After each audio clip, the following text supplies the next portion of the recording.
यही हमारा सलाह था। अब एक पारिवारिक चित्र।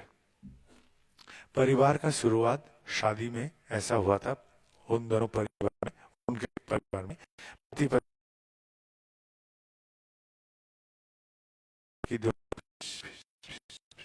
ऐसी बातें करते कि भनक तक नहीं लगती किसी को।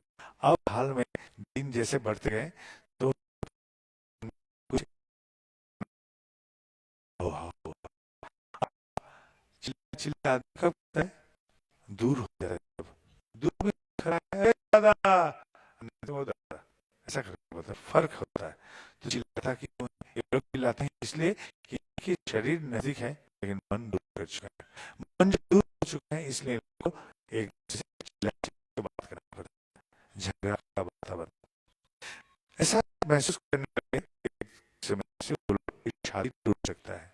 अब शादी को बचाने के लिए पत्नी अपना मन का एक हिस्सा छुपा के शादी बचाने की कोशिश की, पति भी अपना मन का एक टुकड़ा छुपा के शादी बचाने का कोशिश किया। ये दोनों खंडित मन वाले प्राण अब शादी बचा रहे थे। ऐसे स्थिति में अब क्या हुआ, इन लोग का परिवार का एक रिवाज भी चलता आता है। सब कोई अपना स्वार्थ जताते हैं, हमको ये चाहिए, इस समय चाहिए, अभी चाहिए, इस तरह चाहिए, सारे का सारा समय स्वार्थ का बात। जिसको बोल रहा है उसके मन, उसका अवस्था कुछ नहीं सोचता है, बोल देता है, जैसे कि स्वार्थ का परिपूरण के लिए ही संसार है। और स्वार्थ का जैसा ही पूर्ण हो जाता है तो एक दूसरे को शुक्रिया अदा भी करते हैं, thank you, thank you, thank you, ऐसा बोलते हैं। और इस स्वार्थ का पूर्ण का थैंक यू को ये लोग समझते हैं प्रेम। लेकिन मैं बोलता हूं, मेरा पति मेरा खाना नहीं पकाएगी, मेरा देखभाल नहीं करेगी, फिर भी मैं उसे प्रेम करता हूं। मेरा पति मेरा ख्याल नहीं रखेंगे, खबर नहीं रखेंगे, फिर भी मैं उसे प्रेम करता हूं। मेरा बाप मेरा कपड़ा नहीं देंगे, पैसा नहीं देंगे, फिर भी मैं उसे प्रेम करता हूं। कोई शर्त नहीं, कोई स्वार्थ नहीं, तभी प्रेम, मैं ऐसा मानता हूं। लेकिन उनसे मेरा मत में कुछ अलग सा महसूस कर रहे हैं। ये लोग का परिवार जब एक साथ रहते हैं, इकट्ठे रहते हैं, तो कोई अखबार पढ़ते हैं, कोई टीवी में मशगूल हो जाते हैं, कोई मोबाइल से घंटे पर बात करते हैं। एक पारिवारिक चित्र ऐसा है कि सब कोई घर में है लेकिन अलग अलग टापू जैसे। अखबार बाहर की, टीवी वो भी बाहर की, मोबाइल से कोई घर में बात नहीं करता, बाहर से ही बात करता है। सबका मन का खुराक बाहर से संग्रह कर रहे थे। तो ये लोग बोलते हैं एक परिवार है, एक साथ रहते हैं, लेकिन मन का खुराक परिवार से नहीं, बाहर से ये लोग संग्रह करते हैं। अब इन परिवार में कोई नादानी से बच्चे कभी बोल दिए थे, बाबा, बाबूजी, मैंने आज स्कूल में सब दोस्त लोग छुप छुप के सिगरेट पी रहे थे, हम भी पी लिए। अब बाप ने घबरा के उसको इतना डांटा, इतना जोर डांटा कि बेटा घबरा गया। अब बेटा तब से अब तक कुछ करने से भी बाप को नहीं बोलता है, वो मन छुपाना वो भी सीख गया।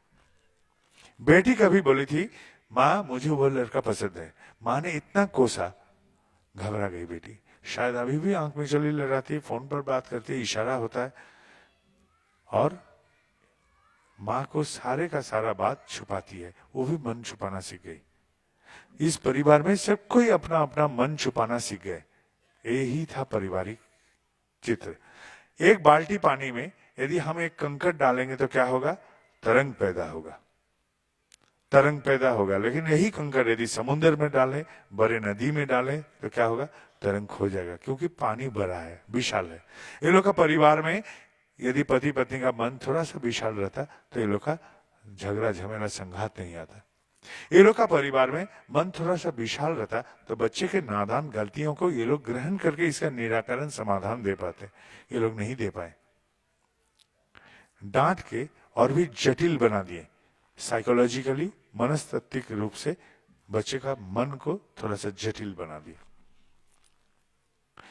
ये लोग का परिवार में सिखाया जाता है बेटे को, बेटा सच बात बोलना चाहिए। अब कोई पैसा मांगने आ जाता है तो उसी बेटा से बोलता है, बेटा बोल दे बाबूजी घर में नहीं है। मां कहती है, बेटा पिताजी बुजुर्ग हैं, गुरुजन है, उनका कहना मान। वही माँ को देखता है रात को झगड़ रहा है बाप से, बेटा सोचता है अच्छे अच्छे बात सुनने के लिए है, करने के लिए कुछ अलग सा। इसलिए जब वो स्कूल में जाता है तो गाली सीखता है, मंद आचरण सीखता है, एक दिन नशा भी सीख लेता है। बनना चाहता था जिंदगी में मधुमक्खी, मधु संग्रह करके लाएगा परिवार के लिए, बन गया है मलमक्खी, पैखाना में बैठने वाला, मल में बैठने वाला। जिंदगी ऐसा वो नष्ट हो गया। इसका भविष्य में क्या होगा? बहुत बड़ा ऑफिसर बनेगा, घूसखोर बनेगा, क्षमताशाली बनेगा तो सताने वाला बनेगा। ऐसा ही इसका नियत हो गया। अब इस परिवार जैसा एक परिवार मेरे पास पहुंचा देवघर में, बोलता दादा मेरा परिवार को रक्षा कीजिए, मेरा परिवार बिखर गया है, नष्ट हो गया, हमको बचाइए। मैं बोला मैं साधारण सा इंसान क्या करूं, आपका क्या मदद कर सकता हूँ? एक काम कीजिए, दो चार बात से हमको पता चला कि वो लोग दिन भर काम में निकल जाते हैं, शाम होते होते एक एक करके वो लोग पहुंचते हैं, कोई स्कूल से, कोई कॉलेज से, कोई यूनिवर्सिटी से या कोई करुण क्षेत्र से, लेकिन सब एकत्रित होते हैं शाम होते होते। अब ऐसी अवस्था में जैसा हुआ, हम बोला एक काम कीजिए, रात का भोजन सबको एक साथ खाइए, एक साथ सब खाइए, और वो कैंटीन नहीं है, आपका घर है, इसलिए बातें करते करते खाइए, और खाना खाने के बाद उठिए मत, झूठे हाथ बातें करते रहिए, ऐसे करके बैठे और बातें करते रहिए, घबराइए नहीं। समुन्द्र ना सही, बाल्टी का जल भी आपका मन नहीं है, थोड़ा सा भरा हुआ है, ठाकुर को पकड़े हैं, चलिए आगे बढ़िए। मेरे बात से प्रभावित होकर वो लोग ऐसा ही शुरू किया, रात का भोजन एक साथ करता था, कितनी सारे बात बाप बेटे में नहीं होता था, होने लगा, माँ बेटी में नहीं होता था, होने लगा, भाई बहन में नहीं होता था, कितनी सारे बात सिर्फ पति पति में रह गया था, इसको लाए जी, उसको कर दिए जी, उसको रख दिया जी, ऐसा ही साधारण मामूली सा स्वार्थी बात होता था। बात और भी गहरा शुरू हो गया। अब हम उन लोगों को बोल दिए कि रात का भोजन एक साथ करोगे तो सुबह का प्रार्थना भी एक साथ करने बैठो, तो 2 वक्त वो लोग एक साथ रहा, रात का भोजन के समय और सुबह का प्रार्थना के समय। जब एक साथ बिताने के बाद, अब 1-1.5 महीने के बाद वो परिवार आया आश्रम में, हंसता हुआ, बोला दादा हम लोग इतना आनंद में, इतना खुशहाली में कभी पारिवारिक जीवन में नहीं थे, कभी नहीं।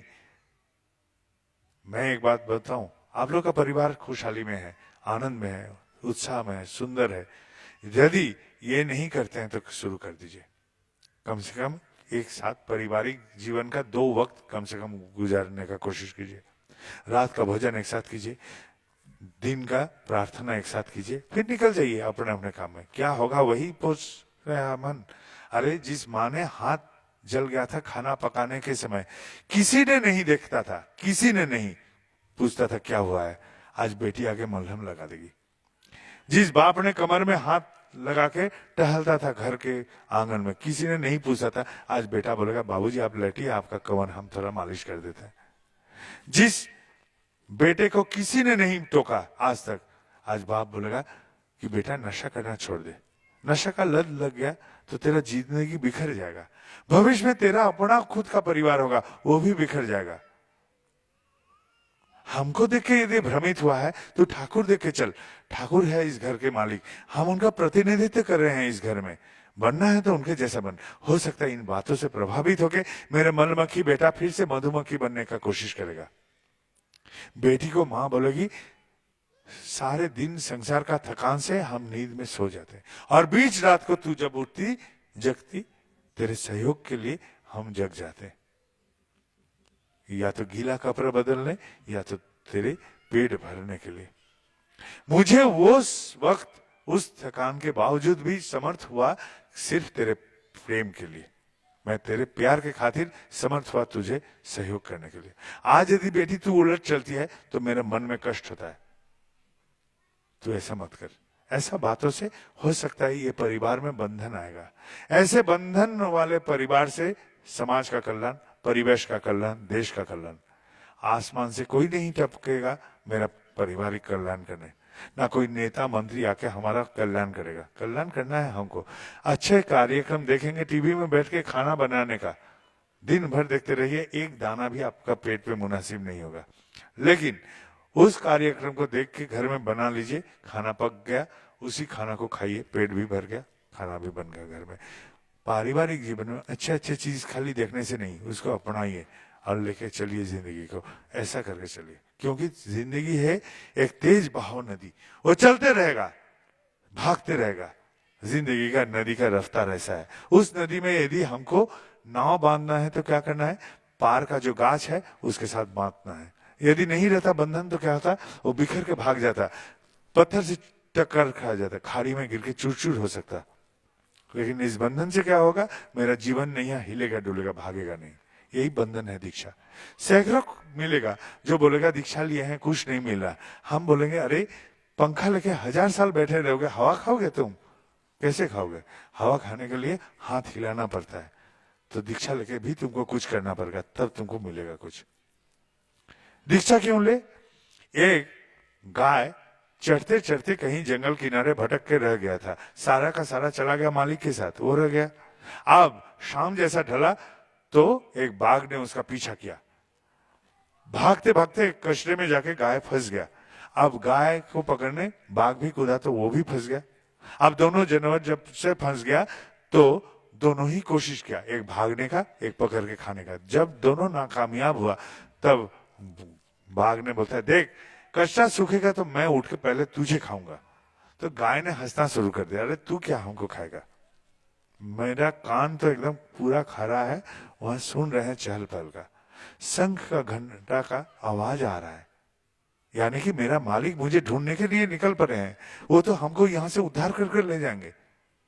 लेकिन मेरे मालिक का जितने साथी है ना, सब लाठी भाला लेके आ रहा है। तेरा तो मालिक नहीं है, तेरा क्या हाल होगा वही तू सोच। तो वही बात है जिंदगी में। गुरु किसको कहते हैं? गु का मतलब है अंधेरा, रू का मतलब है उजाला।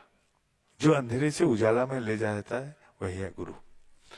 एक पत्नी का पति का देहांत हो गया तो पहला निवाला कैसे खाएगी? शायद गुरु का हाथ थाम के। एक पति का पत्नी का देहांत हो गया तो पहला कदम पहला दिन चलेगा कैसे? शायद गुरु का हाथ थाम के। अंधेरे में क्या चाहिए? रोशनी। अंधे को क्या चाहिए? लाठी। तो यानी कि जब दिखाई नहीं देता है तब सहारा चाहिए इंसान को। तो यही अवस्था में गुरु चाहिए सबके जिंदगी में, सबके, माने चाहे नहीं माने, ये चाहिए ही। अब घर में पारिवारिक जीवन में किसी का कुछ हो जाता है तो हमको चोट पहुंचता है।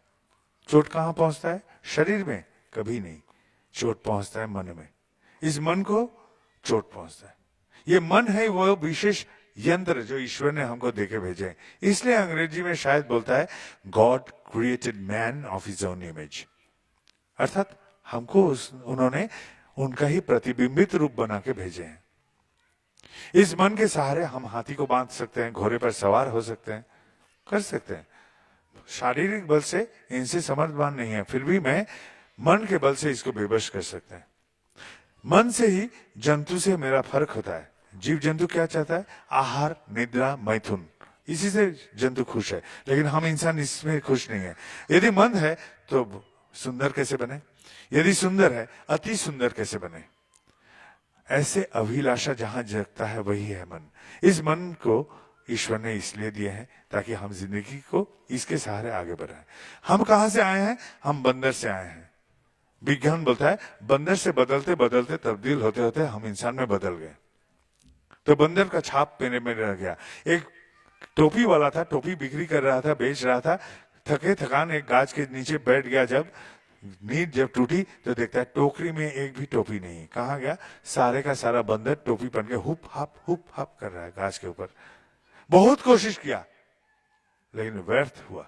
जैसा हुआ तो गुस्से से अपना टोपी पटक दिया। जैसा पटकाया सारे का सारा बंदर अपना टोपी पटका दिया नकल देख के, और टोपी वाला टोपी इकट्ठा करके फिर चला गया। तो बंदर का काम है नकल उतारना। सामाजिक रूप से कोई हमसे बुराई कर देता है तो हम क्या करते हैं? उसके साथ बुराई कर देते हैं। कोई मंद करता है तो क्या करते हैं? मंद कर देते हैं। कोई खराब करता है तो उसके साथ खराब कर देते हैं, सोचते भी नहीं। यही जो करते हैं यही है बंदर छाप की निशानी जो मुझ में रह गया। बंदर से आए ना, इंसान में तब्दील हुए, लेकिन ये निशानी रह गया। यही है बंदर का निशानी जो हम में रह गया, प्रकाशित होता है। लेकिन इस मन के सहारे आप सोचते रहेंगे, ये बुराई यदि मेरे ठाकुर के साथ होता, ये खराबी मेरे ठाकुर के साथ होता, तो क्या करते वो ठाकुर? ये बुराई के साथ जो करते, मैं सोच के अब इससे बुराई नहीं करके वही करता जो मेरे ठाकुर करते। ये खराबी के देख के हमारे इसके साथ खराब नहीं करते हैं, बल्कि वही करते हैं जो मेरे ठाकुर करते हैं इनके साथ, वही हम करने का कोशिश करते हैं।